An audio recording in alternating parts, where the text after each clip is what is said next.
No one has to convince us about the existence of UFOs. We know they're out there. In a recent post on the site metrocosm.com, compiled some data from the National UFO Reporting Center to strengthen our case. Our case? Speaking in... Well, anyway, joining us now via Skype is the guy who runs that site, Max Galka. He's a data cruncher. He's not a UFO follower, but he has compiled some amazing statistics in which the state of Illinois shows up frequently. Good morning, Max. Hey, Max. Hey, good morning, guys. So tell us what you found about UFO sightings across the country and here in Illinois. Sure. So what I was looking at was the mass UFO sighting. So I wasn't looking at just the one-offs that are probably more likely to be due to somebody getting confused about a plane or a bird or something in the sky. I looked at the ones where lots and lots of people saw them. So, okay, so yeah, we have a map of this, Max. Let's take a look. 90,000 reports of UFO sightings, if we can show the map, and you can see a giant cluster around Illinois. Any idea why?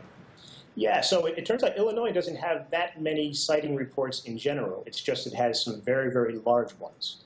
So the majority of those are the Tinley Park Lights, which is something I had never heard of before, and there's actually not even that much information about it online.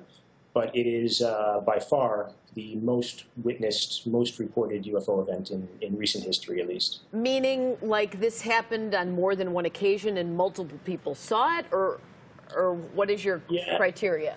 Yeah, so it started in 2004, and I mean, I think the first sighting alone is the largest, most witnessed UFO sighting in recent U.S. history, but it went on to be reported, I think, on 4 or 5 other occasions. So if you combine all those together, it's 3 or 4 times the size of the next most witnessed. I'm not familiar with this at all. What are they seeing there? Huh.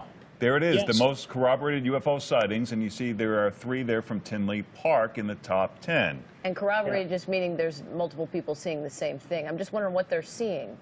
Yeah, so what it looks like is 3 red lights flying in the sky. And there's actually plenty of video and photos of it if you want to go onto the website, or even just search around on the internet, you can find them.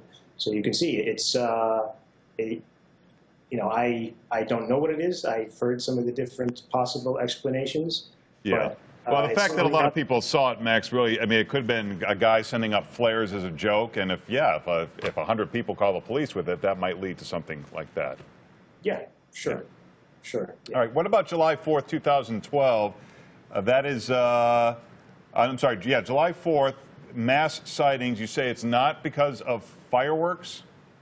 Yeah, you know, I saw this. So I plotted the number of sighting reports versus the day of the year, and July 4th comes out far ahead of any other day.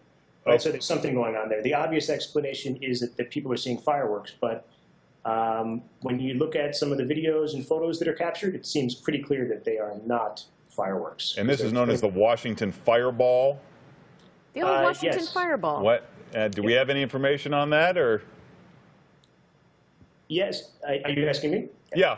Yeah. So it's not clear to me what this one is. This video we're watching right now, I believe, was an event in Pennsylvania. The Washington Fireball was just a big red light that people saw on the 4th of July. And if you watch photos of that, I mean, you can see pretty clearly that it's not fireworks.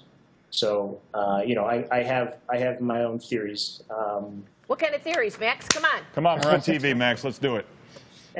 So what I think it is, I think that they're called sky lanterns, which I had never heard of before. But there are these lanterns. They're miniature hot air balloons that people send up. And I guess I saw it in the movie Tangled. Exactly, Disney. Right. That's why they became popular. Yeah.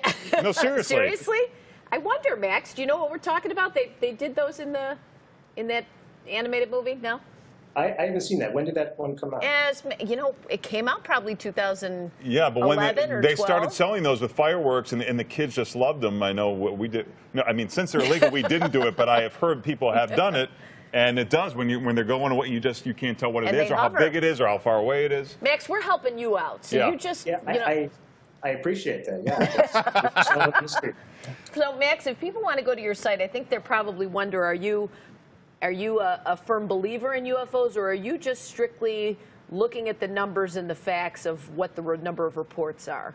Yeah, so I'm just looking at the numbers and looking at the data. I'm not trying to explain it. I'm just kind of pointing out, like in the case of the Tinley Park Lights, that's one that is not considered one of the famous UFO events. Yeah. It probably should.